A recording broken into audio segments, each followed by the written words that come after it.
¿Dónde estamos? Estamos en Lucas capítulo 12. Vamos a leer los versículos 13 al 21. Mientras ustedes se van dirigiendo allá, los animo a ponerse sobre sus pies. Lucas 12, los versículos del 13 al 21. Una historia que es conocida. Una historia que es conocida. ¿Cómo la hacemos en esta iglesia? Nos ponemos sobre nuestros pies. Yo hago las lecturas del 13 al 20 y el versículo 21 lo leemos juntos a una sola voz. Yo voy a leer desde la versión Biblia de las Américas. Dice así: uno de la multitud le dijo: Maestro, dile a mi hermano que divida la herencia conmigo. Hombre, le dijo Jesús, ¿quién me ha puesto por juez o árbitro sobre ustedes? También les dijo: estén atentos y cuídense de toda forma de avaricia, porque aun cuando alguien tenga abundancia, su vida no consiste en sus bienes. Entonces les contó una parábola. La tierra de cierto hombre rico había producido mucho, y él pensaba dentro de sí: ¿qué haré ya que no tengo dónde almacenar mis cosechas? Entonces dijo: esto haré. Derribaré mis graneros y edificaré otros más grandes. Y allí almacenaré todo mi granero y mis bienes. Y diré a mi alma: alma, tienes muchos bienes depositados para muchos años. Descansa, come, bebe, diviértete. Pero Dios le dijo: necio, esta misma noche te reclaman el alma. Y ahora, ¿para quién será lo que has provisto? Juntos.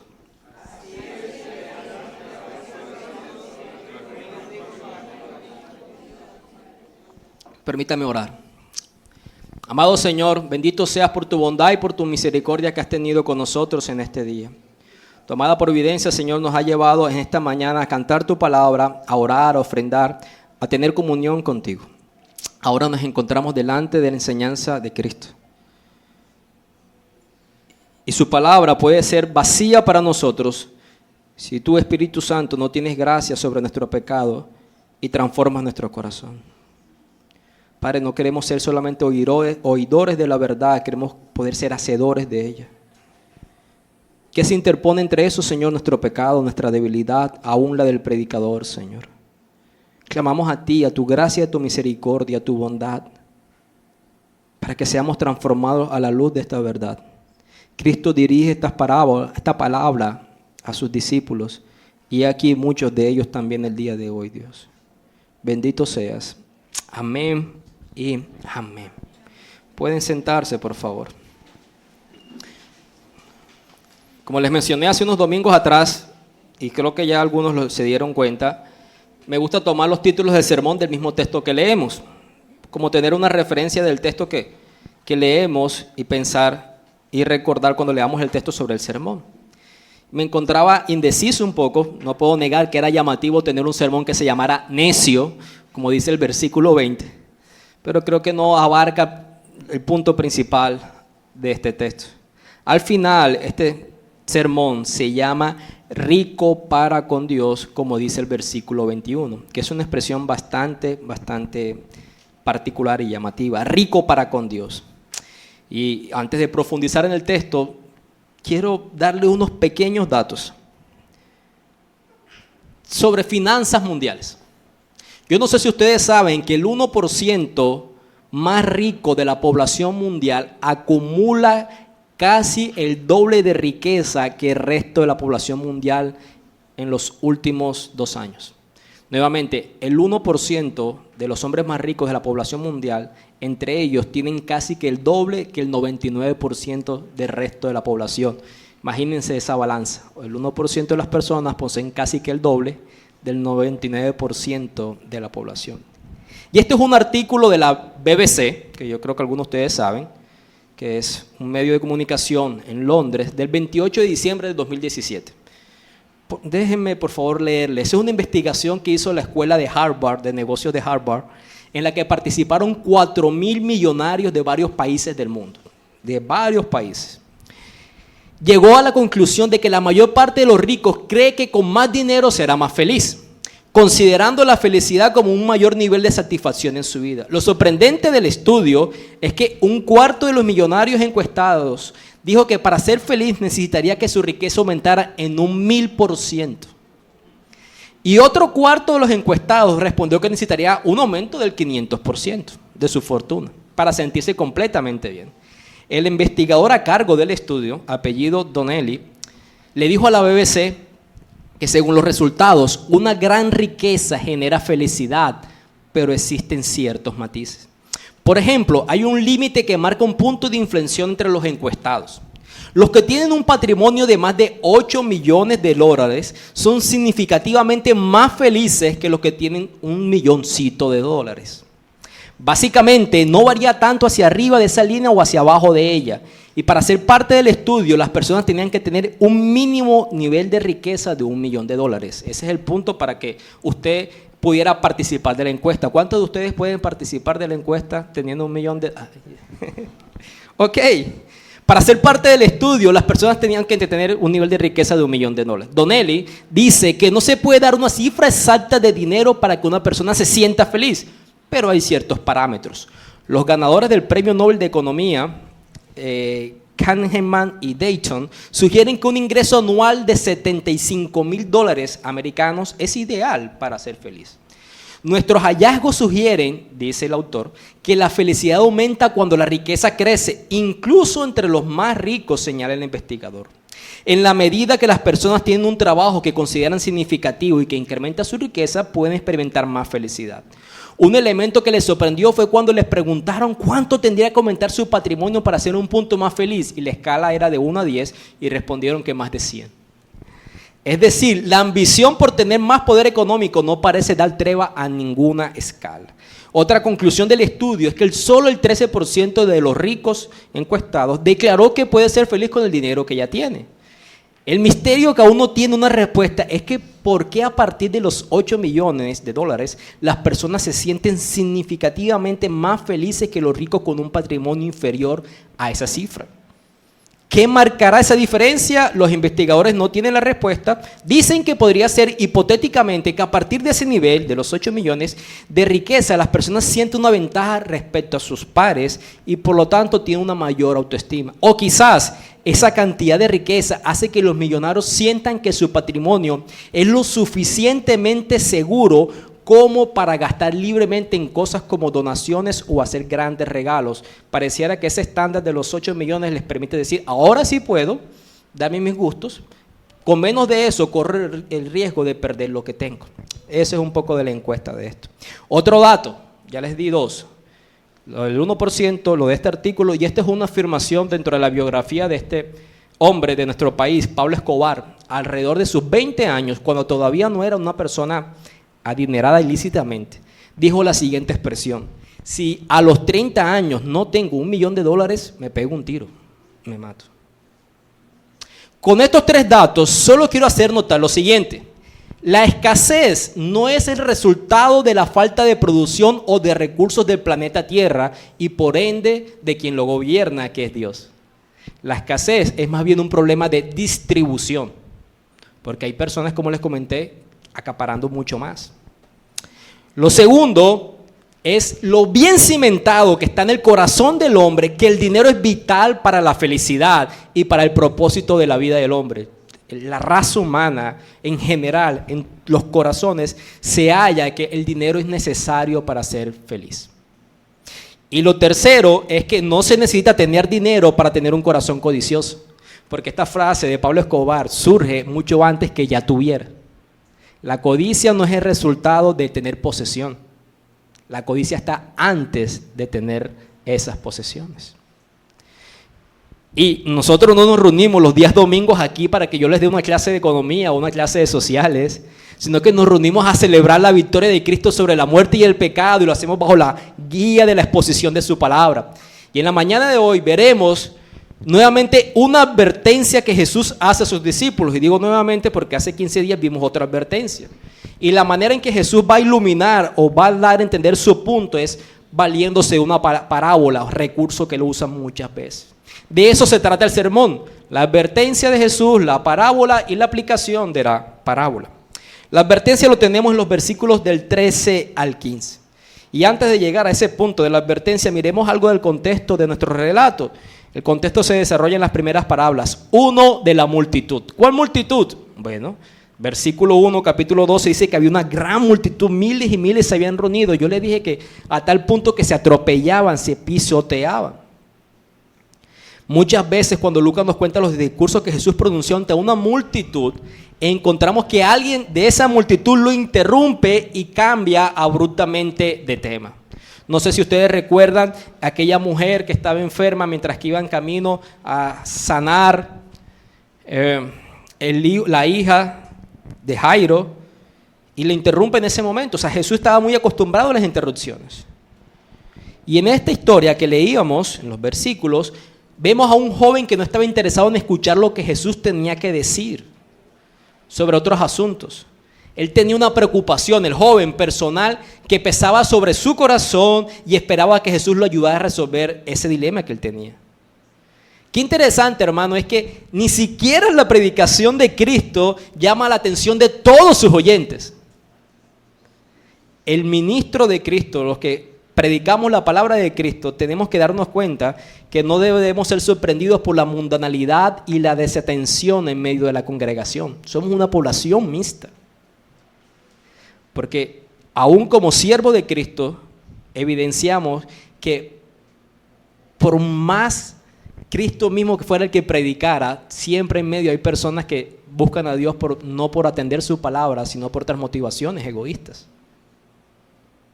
Jesús en los primeros 12 versículos de este capítulo, que es el sermón de hace 15 días, él hizo una advertencia, versículo 1, cuídense de la levadura de los fariseos, que es la hipocresía. Hizo una advertencia frente a la hipocresía religiosa, y que si eso es ignorado por nosotros, esa hipocresía crece como la levadura y lleva a los hombres a tener más temor a los otros hombres que a Dios.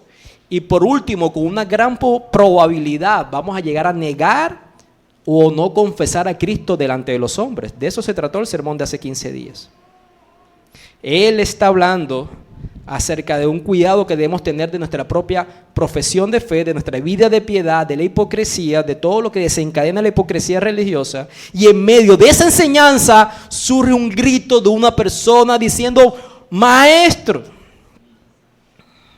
maestro, dile a mi hermano que divide la herencia conmigo. Era una gran multitud, apretujados todos de ellos. Y se escucha eso. Él está hablando acerca del cuidado de la hipocresía. Está hablando incluso de que hay un pecado que es imperdonable. Que si usted está aquí hace 15 días escuchando que hay un pecado imperdonable, yo me imagino que deberíamos estar: ¿será que yo he cometido ese pecado? ¿No? Y surge la interrupción por parte de este hombre: maestro, dile a mi hermano que divide la herencia conmigo. Yo quiero usar una ilustración que yo decía: ¿será que pega o no pega? ¿Combina o no combina? De lo que significa interrumpir en ese tipo de escenario, de ser expuesto a una verdad trascendental y espiritual con este tipo de temática. Imagínense aquellas parejas en su noche de bodas. Usted lleva un tiempo de relación, de noviazgo, anhelando que llegue ese momento, respirando, como decía un amigo, tragando grueso, con deseo de poder estar con su pareja. Y en medio de ese momento, de esa noche de bodas, donde usted puede expresar físicamente el amor que verbalmente había profesado a su pareja, en medio de ese momento donde los dos cuerpos dejan de ser dos y se vuelven a ser uno, surja una conversación por alguno de los dos. Imagínense que su pareja, en medio de ese momento tan apasionado, llega y le haga un comentario como: mi amor, yo creo que el color de la pared no pega con ese color de la cortina. Yo creo que es el comentario más inadecuado en el momento más inadecuado. Jesús está hablando acerca de una verdad trascendental y de lo que ocasiona la hipocresía religiosa. Y este hombre, por lo que está en su corazón, en vez de considerar la advertencia de Jesús como una expresión de sumo cuidado, quizás como la única oportunidad para estar delante de él, le dice: dile a mi hermano que divida la herencia conmigo. Este joven estaba preocupado por el legado que había dejado su padre, y evidentemente iba a ser compartido por dos de sus hijos, un mayor y un menor. Pues todo apunta a que este es el menor, porque el mayor siempre heredaba principio de primogenitura. Y él no está contento, no está satisfecho con el reparto de los bienes a su padre. Él estaba aprovechando lo que dice la ley del Antiguo Testamento, que dice que si hay una disputa entre personas que heredan sobre una herencia, esa disputa podía resolverse mediante un juicio por medio de un rabino. Deuteronomio 21, números 27, habla acerca de eso. Pero si tú tienes tu Biblia ahí abierta, te das cuenta que la invitación o el llamado que este hombre hace a Jesús no es que participe como ayudador para él, sino que más bien haga lo que él quiere que haga. ¿Notan eso? No le está diciendo, por favor, resuelve tú esto. La palabra de este hombre es, haz lo que yo quiero que tú hagas. Él no le está diciendo a Jesús, pareciera que sí, pero no. No le está diciendo, sé un árbitro en esta decisión. Él lo que le está diciendo es, Señor Jesús, quiero que le digas a mi hermano lo que él debe hacer, y lo que debe hacer es dividir la herencia conmigo. O sea, este hombre le está diciendo, mira, sé juez, pero este es el veredicto. Porque así somos en ese aspecto de las finanzas con Dios. No le pedimos como, hágase tu voluntad, Señor, hágase tu voluntad, y tu voluntad es esta, la que yo quiero. Y ya sabemos, ¿no? Algunos han estado en medio de eso. Cuando hay una herencia por dividir, el 99% de las personas se convierten en lobos o evidencian lo que realmente son. Familiares en disputa, amigos en disputa, familias divididas por algo que no trabajaron y que desean heredar. Y la respuesta de Jesús a la interrupción de este hombre evidencia algo de su carácter, ¿no? Esta mañana aprendíamos una virtud del carácter de Jesús. ¿Cuál fue? Mansedumbre. Mansedumbre. Yo les comenté, y en la ilustración que utilicé, ¿cuál sería su respuesta si su pareja en ese momento le hiciera ese comentario? ¿Airado? Jesús demuestra mansedumbre. Y aprovecha el escenario más bien para dar una lección a los suyos. La respuesta de Jesús está en el versículo 14. Hombre, le dijo Jesús, ¿quién me ha puesto por juez o árbitro sobre ustedes? ¿Por qué Jesús diría esto? ¿Por qué Jesús le dijo, ¿por qué vienes con esta situación a mí? Él pudo haber dicho, no, está bien, trae a tu hermano y resolvámoslos. Pero ¿por qué le dijo eso? ¿Por qué le hace esta pregunta? ¿Quién me ha puesto por juez o árbitro sobre ustedes? ¿Por qué? Sencillamente porque Jesús tenía claro cuál era su misión. Él era un hombre de misión. Él era un hombre que conocía el propósito para el cual él había venido. Lucas más adelante, en el capítulo 19, nos revela ese propósito por el cual Jesús vino, en las palabras del mismo Jesús. Jesús dijo, mira, la gente que está sana no necesita médico, y yo no he venido a llamar a los justos, sino que yo he venido a llamar ¿a qué? A pecadores. ¿A qué? Al arrepentimiento. El Hijo del Hombre vino a buscar lo que se había perdido. Entonces, cuando Jesús está respondiendo de esta manera, lo que le está diciendo es, mira, a mí me preocupa más tu actitud que una situación de tu bienestar económico momentáneo. Yo vine para llevar los hombres a Dios, no para llevar propiedades a los hombres. Yo vine, si se quiere, con asuntos que son eternos en sus consecuencias, y por muy importantes que puedan ser estos asuntos para ti como individuo, no son la suma ni la sustancia de mi propio ministerio. Mi propósito es trascendental y no temporal. Porque el ministerio de Jesús es reconciliar al hombre con Dios. O sea que cuando los hombres se acercan a Jesús para que solvente sus problemas económicos principalmente, han perdido el propósito y su tiempo para que se acercan a Dios. Y es evidente que aquí puedo apartarme del hilo del sermón, pero tú piensas en ese falso evangelio de la prosperidad, tu mejor vida aquí y ahora, en todo lo que se te promete. Y para eso necesitas supuestamente a Jesús, pero según el artículo que leímos de la BBC, la gran mayoría de ellos no necesitaron a Jesús para prosperar económicamente. Ir en busca de Jesús para que te resuelvas tus problemas económicos resulta muy parecido como hacer el comentario en esa noche de bodas. En este punto de su ministerio, Jesús estaba mucho más preocupado por reclamar el reino de Dios que por resolver disputas entre hermanos sobre el grado de su herencia. Esa es su preocupación principal. Y responderle con esta pregunta está evidenciando, mira, eso es un asunto secundario. Ahora, en el versículo 15 dice, también les dijo, estén atentos y cuídense. En la versión Reina Valera dice, mirad y guardaos de toda forma de avaricia. Notaron en la lectura que estas palabras de Jesús ya dejó de tener como objetivo principal al joven o al hombre que interrumpió con su deseo. Primero, cuando le dice hombre, se está dirigiendo a aquel que interrumpió. Pero el versículo dice, también les dijo, ¿a quiénes? A todos, incluido a sus discípulos que están ahí.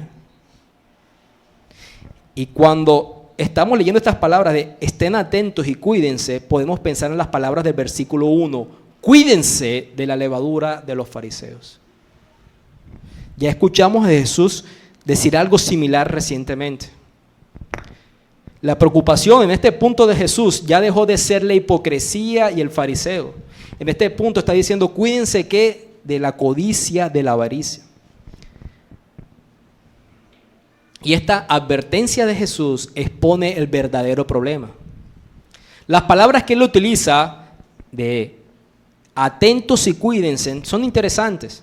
La primera palabra, el estar atento, es un imperativo, es decir, es un mandato. Y tiene que ver con vigila, contempla, observa. Y luego la siguiente palabra es un término militar y apunta a proporcionar una vigilancia protectora contra toda forma de avaricia o de codicia. Es estar alerta, como si estuvieras en un combate. No te descuides. Es lo que está diciendo. Vigila y está atento a responder el ataque de la condición de avaricia. Y esa palabra que utiliza para avaricia o codicia es una palabra fuerte, indica toda codicia. Básicamente es un deseo desmesurado de riquezas, de apropiación y extorsión.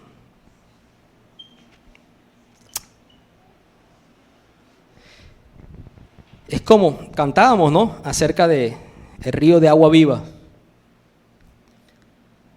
Es intentar ser satisfechos bebiendo agua salada. Cuanto más bebes, más sed tienes. Eso sucede con la codicia. Cuanto más intentas satisfacerla, más insatisfecho estás. En Eclesiastés, en el capítulo 5, versículo 10, dice, el que ama el dinero no se saciará de dinero, y el que ama la abundancia de sus rentas. Las personas que adoran el dinero y que aman el dinero y que aman la abundancia y las posesiones nunca están satisfechas cuando lo tienen. Es como beber agua salada. Es como la encuesta que leímos al inicio. Tenían 8 milloncitos, 5 milloncitos de dólares, pero para poder ser feliz necesitamos un poquito más. Frase de Rockefeller. ¿Cuánto más dinero quieres? 1 milloncito más. El hombre más rico del mundo en su momento. Hermanos, sin embargo, quiero que noten en el relato de nuestra historia que el pecado no está en tener más posesiones. No se trata que porque tengas más estás en pecado. No, el pecado está en estar descontento. El pecado no es tener riquezas, el pecado está en lo que haces con ellas. No es la cantidad, es la actitud. Abraham fue rico, Job fue rico, Salomón fue rico, y en el Nuevo Testamento también José de Arimatea, que es el que pide el cuerpo del Señor para enterrarlo en un sepulcro. Habían personas ricas en el Nuevo Testamento que aportaban a la obra del ministerio del Señor. No se trata de lo que tienes, sino de cómo te sientes acerca de lo que tienes. Y es sobre eso lo que advierte Jesús y toda la Escritura. Advierte sobre la avaricia, la codicia y el deseo de más para consumirlo en tus propios deseos. Al principio yo les dije, la codicia no tiene que ver solamente con los que ya tienen grandes cantidades de dinero, tiene que ver con todos. Así como Jesús lo demostró, advertir no solamente a ese hombre que esperaba una resolución a su herencia, sino que dirigiéndose a todo su público. Pero seguramente Jesús estaba dirigiéndose con especial atención ¿a quién? A sus discípulos. ¿Por qué? Porque en unos versículos anteriores fue a sus discípulos a quienes le advirtió de la hipocresía religiosa. Usa la misma palabra de advertencia. Cuídense de la hipocresía, cuídense ustedes como discípulos de la codicia. ¿Cómo sabemos que la codicia tiene que ver con nosotros si no encajamos en los que se ganan más de $1.000.000 como la encuesta? ¿Cómo sabemos que nosotros como iglesia, ya les pregunté, ¿alguno puede participar de la encuesta? Y nadie levantó. Bueno, alguien levantó la mano. Todos quieren saber quién levantó la mano. Nadie levantó la mano. ¿Cómo sé que esta advertencia tiene que ver conmigo si este relato apunta de un hombre que tiene muchas posesiones, como lo miraremos en la parábola? Bueno, en primer lugar, mi argumento es que Jesús lo dice. Él mismo es quien hace la advertencia y ha quedado claro por el resto del Evangelio que Él conoce nuestros corazones. Y además, en Jesús no reside la mentira. Él es la fuente de toda verdad. Él es la verdad encarnada. Si Jesús dice a sus discípulos, cuídense de la avaricia, yo prefiero creerle a Jesús que a mi propio corazón cuando me dice que yo no soy avaricioso y codicioso. ¿Usted quién le quiere creer, a su corazón o a Jesús? Segundo argumento. ¿Alguna vez te has preguntado por qué Dios en su infinita sabiduría incluiría una ley contra la codicia entre sus 10 mandamientos principales? Esto es una argumentación de R.C. Sproul que me gustó mucho. Ustedes ven el relato de los 10 mandamientos. ¿Cuál es el último mandamiento? No codiciarás. ¿Por qué Él puso una ley contra la codicia? Seguramente porque Dios sabe algo sobre qué es lo que nos conduce hacia el robo. Dios sepa algo acerca de qué es lo que lleva a los celos. Quizás Dios sabe algo de lo que conlleva o lleva a las personas a cometer asesinato y a la guerra. Las personas se pelean entre sí porque una persona tiene más que la otra y una persona quiere para sí lo que Dios en su beneficencia ha concedido bondadosamente a otra persona. Mejor ejemplo de eso es que no peleamos o no nos molestamos cuando Dios aplica justicia, pero sí cuando distribuye su gracia. Predicación del noruego, de Chay. ¿No? Los obreros de la viña. Su molestia era no cuando el dueño de la viña aplicó justicia, sino cuando distribuyó gracia. La codicia revela algo sobre la parte más oscura de nuestra humanidad caída. La codicia es el padre de la avaricia, del querer más de lo que realmente se tiene. Si Él lo puso en su santa ley, es evidente, hermanos, que eso está en el corazón del hombre y no solamente en el corazón del que tiene posesiones. Por eso puse la frase de Pablo Escobar, que yo quiero que ustedes vieran que esa frase la dijo antes de la posesión. Y Jesús hace una afirmación, ahí mismo en el versículo 15. La vida del hombre, en la versión Reina Valera, dice, no consiste en la abundancia de los bienes que posee. La vida del hombre no consiste en la abundancia de los bienes que posee. Yo estoy leyendo, es Jesús hablando. Yo no estoy interpretando, solo estoy leyendo. Su vida no consiste en lo que usted posee, ni la mía tampoco. Es increíble cómo he escuchado comentarios de personas diciendo lo siguiente. De personas que profesan fe en Cristo. Un día alguien me comentó que le escuchó a una persona decir lo siguiente. Una persona con condición económica bendecida por Dios. Si yo no tuviera lo que yo tengo, yo no sé si yo pudiera amar a Dios como lo amo en este momento.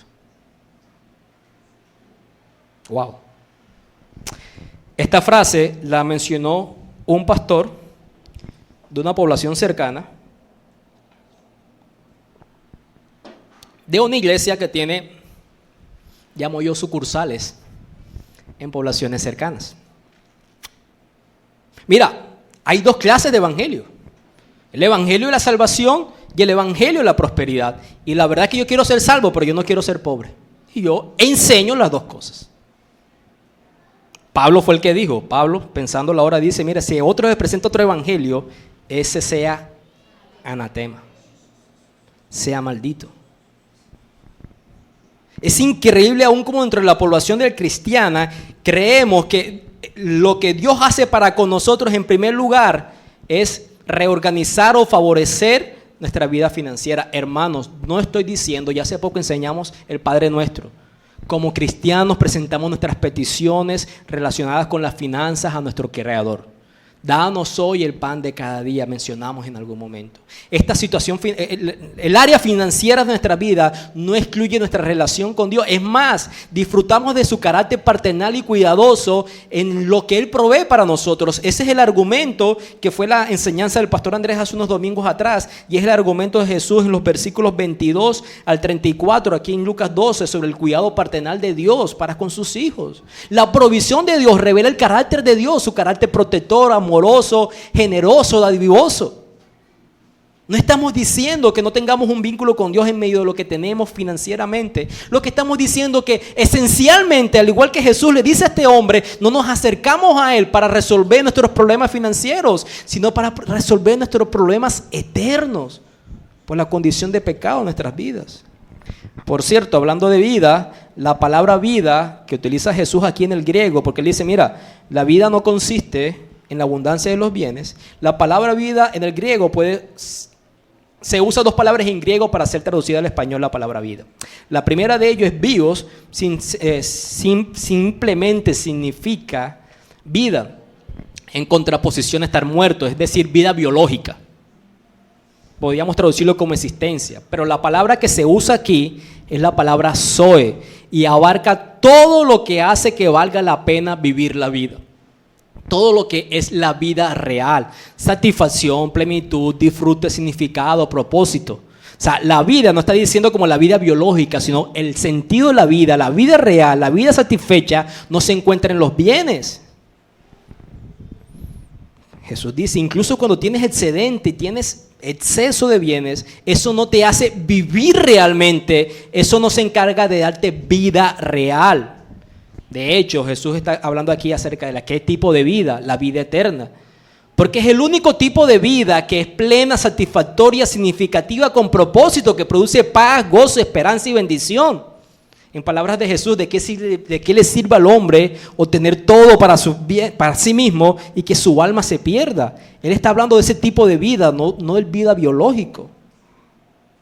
Nunca obtendrás esa vida del mundo material, incluso si tienes más que suficiente, porque lo material, hermanos, no produce la plenitud que tu alma dice. Solo Jesús, Juan 10, versículo 10, yo he venido para que tengan vida, la vida real, y la tengan en abundancia. Y no está hablando de abundancia de bienes, está hablando de su propia presencia en nosotros. Nos hace tener una vida rica, gozosa, con propósito, con alegría y satisfacción, porque Él está proporcionándonos vida cuando estábamos muertos. Él quiere, Jesús quiere darte una vida verdaderamente abundante y se llama vida eterna. Y esa es la advertencia que Jesús está haciendo. Tus posesiones no te producen eso. Tus posesiones no te permiten darte cuenta que la vida no consiste en bienes. En su sabiduría, Jesús continúa hablando y va a clarificar esta idea, esta advertencia que está diciendo la vida no consiste en posesiones. ¿Con qué? Con una parábola. La parábola está en los versículos del 16 al 20. Él cuenta una parábola, una historia. Ustedes la conocen. Esto era un empresario agricultor. Y Jesús nos presenta aquí como un soliloquio, es decir, una conversación de este hombre consigo mismo. Este hombre tiene tanto y al mismo tiempo tiene tan poco que tiene que hablar consigo mismo. Ni siquiera dice que le está diciendo a su esposa qué vamos a hacer, a sus amigos. Está hablando consigo mismo. Había cierto hombre rico que había producido mucho. No se nos dice cómo, pero seguramente es lícitamente.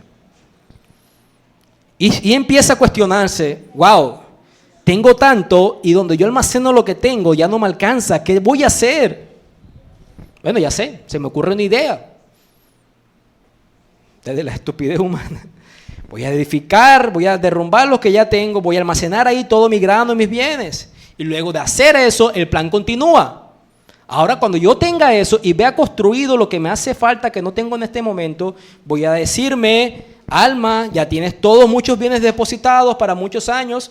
Ahora sí, descansa, come, bebe, diviértete.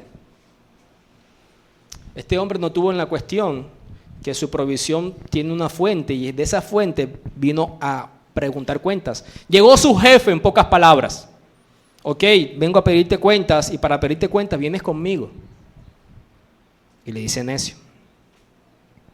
De eso se trata la parábola. Un hombre que tenía posesiones, que no sabía qué hacer con ellas, su plan es derrumbar sus graneros para almacenar más, para posteriormente entonces sí dedicarse al placer personal, olvidando que hay un amo a quien tendría que rendirle cuentas. En este punto de la parábola, el versículo 21 nos da la aplicación, que es el tercer punto de la parábola. Pero en este punto quiero darles a entender que el propósito de Jesús con estas parábolas, sí, la evidencia es aplicable en el versículo 21, pero está describiendo no solamente a alguien que posee riqueza, sino a alguien que tiene un corazón codicioso y avaro. Porque si yo les digo que miremos a un hombre que tiene riquezas primariamente, ustedes van a ver esta información como para aquellos que leímos la encuesta de la BBC. Pero en este punto, cuando les estoy diciendo que Jesús está evidenciando el corazón del hombre que tiene riquezas, usted y yo compartimos el mismo tipo de corazón caído por naturaleza y desobediencia. Esto tiene que ver con usted, no porque tenga esas riquezas, sino porque tiene el mismo tipo de corazón. Y tiene que ver conmigo, obviamente. Y hay tres asuntos particulares de este hombre. Lo evidente, lo primero es que este era un hombre codicioso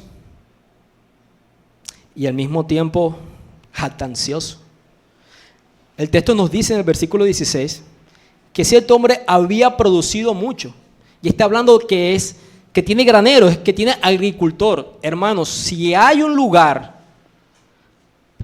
laboral para no ser jactancioso, es los que trabajamos en el campo. ¿Por qué? Porque si usted trabaja en el campo, supongamos que usted siembra palma de aceite, usted siembra arroz o cualquier tipo de cultivo, usted entiende que su cosecha es el resultado de factores climáticos, que no es otra cosa que el resultado de la intervención de Dios. Hace unos meses atrás, y no me pregunten cómo, escuché una entrevista a un reggaetonero famoso que durante una época de su vida, ausente de los escenarios, se dedicó a la agricultura. Es conocido como Don Omar. Lo interesante es que en ese proceso, él narra que él se va, se aísla y empieza a llegar a un lugar y empieza a trabajar en temas de agricultura, contrata a los mejores expertos, contrata a los mejores insumos químicos, hace su siembra de lo que estaba eso, y él va todos los días y ve que ese proceso como que no se acelera. Vuelve y trae a los mejores agrónomos y le pregunta, ¿qué puedo hacer para acelerar el proceso de esto que acabamos de sembrar? Y el agrónomo le dice, no has entendido. Aquí no vale tu nombre, no vale la plata. Hay un proceso natural de la vida de esa semilla. No puedes acelerar lo que únicamente Dios hace en la germinación de lo que se cultiva. Es increíble cómo este hombre en su codicia y su avaricia no tiene en cuenta en ningún momento que quién es el que le ha dado. Porque su conversación consigo mismo es qué voy a hacer con lo que produje, qué voy a hacer con lo que tengo. En ningún momento es qué voy a hacer con quien me lo ha dado. ¿Qué quieres tú que haga? Que es el que me lo ha dado. No importa qué tan grande fuera su cosecha, no importaba cuánto tuviera almacenado, él quería más. Aquí se evidencia la codicia. Ya les mencioné, cuando se entrevistan a los millonarios, ¿qué es lo que te motiva? ¿Por qué quieres más dinero? ¿Por qué sigues desgastando tu vida? Solo un poquito más. El apóstol Pablo encontró una manera de estar contento cualquiera que fuera su estado en el que se encontrara. Esto es una pregunta. ¿Qué tan contento está con lo que usted tiene en este momento? ¿Qué tan contento está con lo que, se las planteo mejor, qué tan contento está con lo que no tiene en este momento? Siempre queremos más. Incluso la codicia siempre se ha dicho históricamente que hace parte de los pecados capitales. Y queremos más porque sacamos de la ecuación a quien nos los ha dado. Un hombre que es codicioso es un hombre que es ingrato para con Dios. Y un hombre que es ingrato para con Dios no considera a Dios dentro de la ecuación de sus finanzas. Todo fuente de producción es él mismo. No tiene que ver con Dios. Lo segundo del corazón de este hombre que quiero que noten es el egoísmo de este hombre. Esto no tiene que ver con tacañería. La tacañería es la expresión visible de la actitud interna de egoísmo. Miren que en la conversación de este hombre, él dice: mis graneros edificaré, derribaré. Ese yo y ese mí y mis. O sea, ese pronombre personal en 2 versículos. Es tan abundante que evidencia lo que en su corazón hay. No hay ningún indicio de que este hombre, al ver que Dios había dado más, dice: wow, puedo ayudar a aquel que quise ayudar y no tuve cómo hacerlo en este momento. Para él la caridad no era una opción. Lo único en lo que él podía pensar era en cómo podría conservar todo lo que había ganado. Quizás en su lápida diría: aquí yace un hombre egoísta.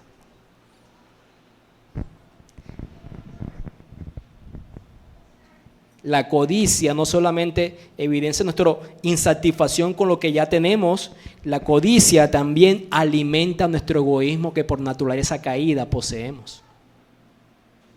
Usted y yo somos egoístas.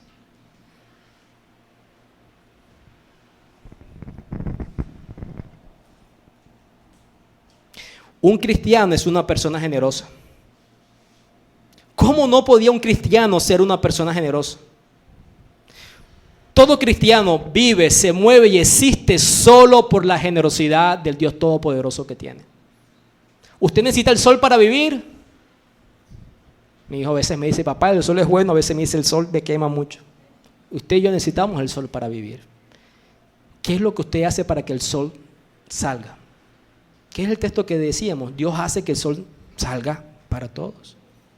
Tenemos un Dios que es generoso y dadivoso, por consiguiente, deberíamos ser imitadores de ese Dios.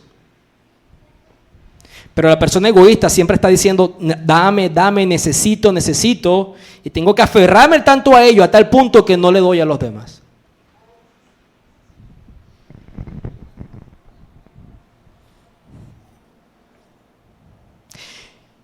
La provisión que Dios te ha dado se hace evidente en ti en cómo las has invertido en ti mismo o cómo las has invertido para con Dios y para con los demás. ¿Cómo es evidente que Dios te ha prosperado?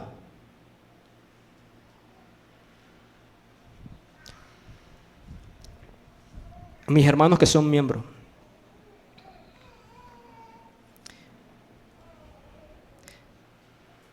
Esto tiene que ver con nosotros.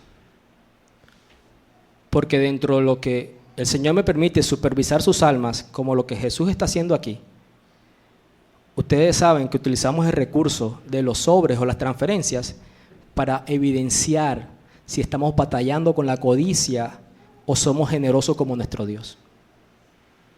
Y yo sé que el Señor los ha prosperado, y muchas veces lo sé, no por su generosidad para con la obra del Señor, sino por el tipo de vida que me evidencian las redes sociales. Eso tiene que ver conmigo también.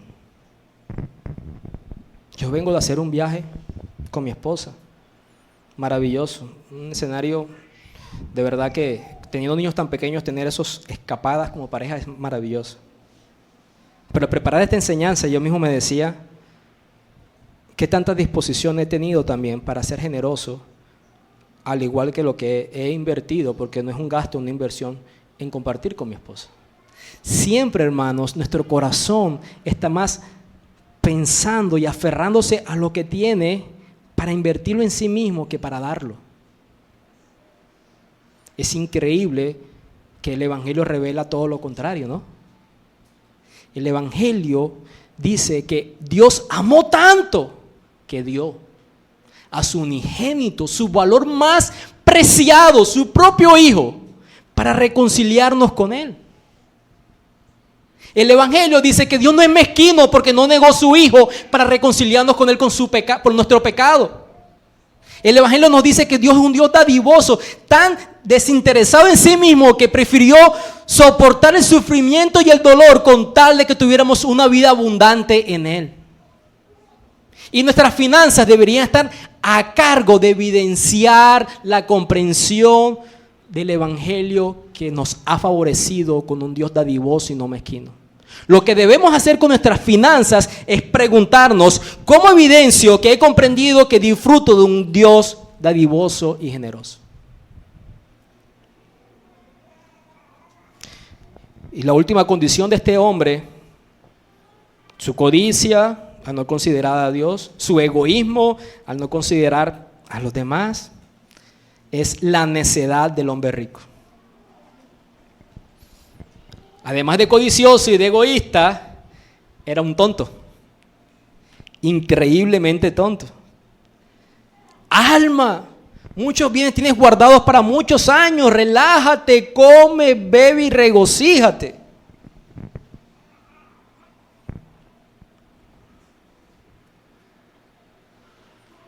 Pablo utilizó esa frase también cuando le escribió a los corintios. Algunos de ellos, de los corintios, negaban la resurrección de Cristo. Y Pablo dijo, si Cristo no resucitó, si no hay resurrección, entonces comamos, bebamos y alegrémonos que mañana moriremos.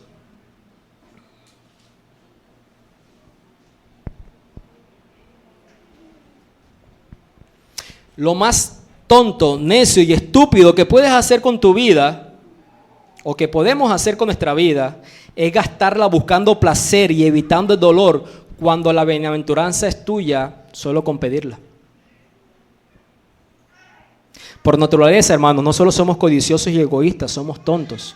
Somos tontos porque vivimos un tipo de vida sin considerar a Dios, que nos ha dado el don de la vida, no para nosotros, sino para Él.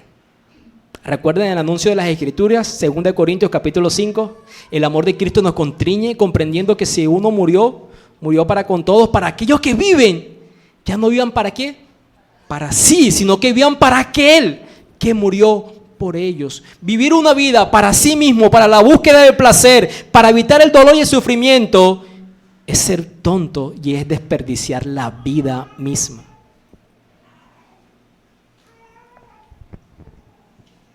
Realmente pensamos, no solo como los que encuestaron, que la única manera de ser felices es cuando llenamos nuestro estómago, nuestro cuerpo, y ahí somos felices.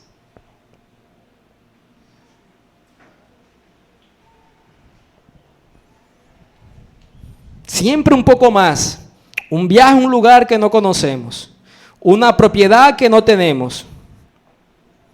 ¿No fue uno de los que encabezaron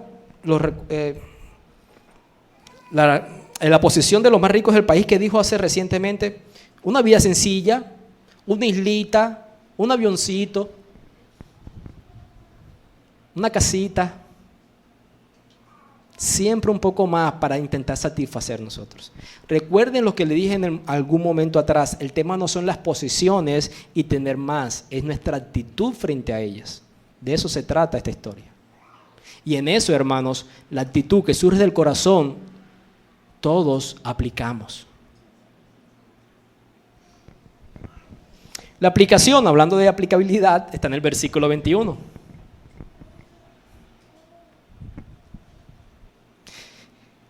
Qué vulnerable es el corazón del hombre, ¿no? Por lo menos el mío lo es. Sentir que tener muchas cosas equivale a estar realmente vivo. O sea, como que he vivido la vida por lo que he disfrutado de la vida, por lo que he podido hacer con mis posesiones. O sea, la vida bien vivida es lo que he podido hacer con los recursos que he obtenido. Ese es nuestro corazón vulnerable humano. Pero Jesús, que nos ama tanto, que conoce nuestra condición, nos advierte y nos clarifica diciendo, mira, la vida no consiste en las posesiones. Así es el que acumula tesoro para sí y no es rico para con Dios. La vida no consiste en las posesiones que tú tienes. La vida consiste en ¿qué? En conocer a Dios. La satisfacción que tu alma pide y que intentas darle con posesiones es como si te bebieras un vaso de agua salada que no te satisface. La satisfacción que tu alma pide es conociendo al Dios que te creó. Juan 17:3. Y esta es la vida eterna, que te conozcan a ti, el único Dios verdadero, y a Jesucristo quien es enviado. Muchas veces le he dicho y se lo voy a repetir hasta que me salgan canas, como algunos hermanos en medio de nosotros, que la vida eterna no es descrita en función del tiempo, sino en función del conocimiento. ¿El conocimiento de quién? De Dios. El regalo de la vida que Jesús da para nosotros es para conocer a Dios por medio de Él, que es el único camino, la única verdad y la única vida. La vida eterna no se trata de que no tenga fin en tu existencia, se trata de que conozcas al que es extremadamente bello y apreciable y satisface nuestra alma. La vida no es tener cosas, la vida es conocer a Dios. Y por la manera en que este hombre usó sus riquezas, el de la parábola, no dio ninguna indicación de ser rico para con Dios. Él sencillamente construyó más y más graneros. Y estaría bien construirlos si el objetivo fuera, voy a almacenar esto para evidenciar que Dios es mi tesoro. Quiero ser un buen administrador para invertirlo en el reino de Dios. En la generosidad frente a las personas que no tienen. Su actuar no es condenatorio, lo que es condenatorio es que lo hiciera para sí mismo. ¿Entienden eso, cierto? Porque yo no quiero que ustedes dejen de ser esforzados, personas que trabajan, que se especializan, que invierten. Ese no es el llamado de esta parábola. La Biblia dice, el que no trabaje, que no coma. El negligente empobrece, el diligente enriquece. No es un llamado a la negligencia, es un llamado a lo que el Señor te ha dado, usarlo para ser rico para con Él. Como les mencioné, esa frase es inusual. Rico para con Dios. ¿Qué significa ser rico para con Dios? El significado queda claro por el contraste. Es lo opuesto a acumular tesoros terrenales para uno mismo. ¿Qué fue lo que hizo el rico de la parábola? Ser rico para con Dios es lo opuesto a tratarse a uno mismo como si estuviera hecho para las cosas y no para Dios. Ser rico para con Dios es lo opuesto a actuar como si la vida consistiera en la abundancia de posesiones y no en la abundancia de conocer a Dios. Ser rico para con Dios significa que nuestro corazón es atraído hacia Dios, más allá que atraído hacia la acumulación de las riquezas. Ser rico para con Dios significa avanzar hacia Dios, como muchas veces nos esforzamos para avanzar hacia las riquezas. Ser rico para con Dios significa considerar a Dios como la riqueza mayor que cualquier cosa en la tierra. Es nuestra mejor y más valiosa posesión. Muchas veces evidenciamos lo mucho que amamos nuestras profesiones. O muchas veces evidenciamos lo mucho que nos amamos a nosotros mismos por cómo invertimos ¿en quién? En nosotros mismos. Ser rico para con Dios es evidenciar que nuestras posesiones atesoran más a Dios y por eso somos ricos para con Él y no para con nosotros mismos. Eso fue lo que ese próspero agricultor, granjero, no logró hacer. El resultado fue que fue un tonto y perdió su alma. Una vez más, quiero dejar claro el punto. No es que los campos del hombre prosperaran. Esa no es la cuestión. El problema no es que él prosperara. La cuestión es que Dios dejó de ser su tesoro supremo. ¿Cómo luciría la riqueza en un hombre que es rico para con Dios? Sería una buena pregunta. Porque yo deseo que ustedes prosperen con el esfuerzo y que el Señor bendiga su esfuerzo. Y cuando llegue ese punto, yo no quiero que ustedes digan, wow, me llegó más, mejor lo desecho porque me da miedo mi codicia. ¿Cómo es ser rico para con Dios? ¿Qué es lo que, si este hombre de la parábola fuera rico para con Dios, qué hubiese hecho diferente? En vez de decir, alma, tienes muchos bienes, guárdalos para los años, inviértelos en ti, relaja, come, ve y diviértete, había dicho algo como esto: Dios, esto es tuyo. Primero, reconociendo a Dios en todo lo que llega a sus manos. Solo tú has hecho prosperar mis campos. Ahora dame sabiduría, dame buena administración, muéstrame cómo voy a expresar con esta riqueza que tú me has dado, que tú eres un tesoro mayor que lo que tú me has dado. Y las riquezas no lo son. Ya me has dado suficiente. Yo no necesito tener una mayor protección para vivir confiado, satisfecho y gozoso, porque te tengo a ti que me hace vivir confiado, satisfecho y gozoso. Tú eres mejor que la comida, que la bebida, que las mejores fiestas. Realmente quiero estar satisfecho, quiero divertirme, pero no en fiestas o en banalidades. Quiero ser gozoso en tu presencia y siendo generoso en el lugar que tú me pongas para ser generoso. Quiero poder vivir conforme a lo que tú enseñaste, que es más bienaventurado dar que recibir. Quiero mostrar mi satisfacción en ti en la manera en que doy y no en lo que tú me has dado. Apocalipsis 2, acerca del mensaje del ángel de la iglesia de Esmirna, dice, versículo 9, conozco tus aflicciones y tu pobreza. Y dice el texto, pero eres rico. Wow.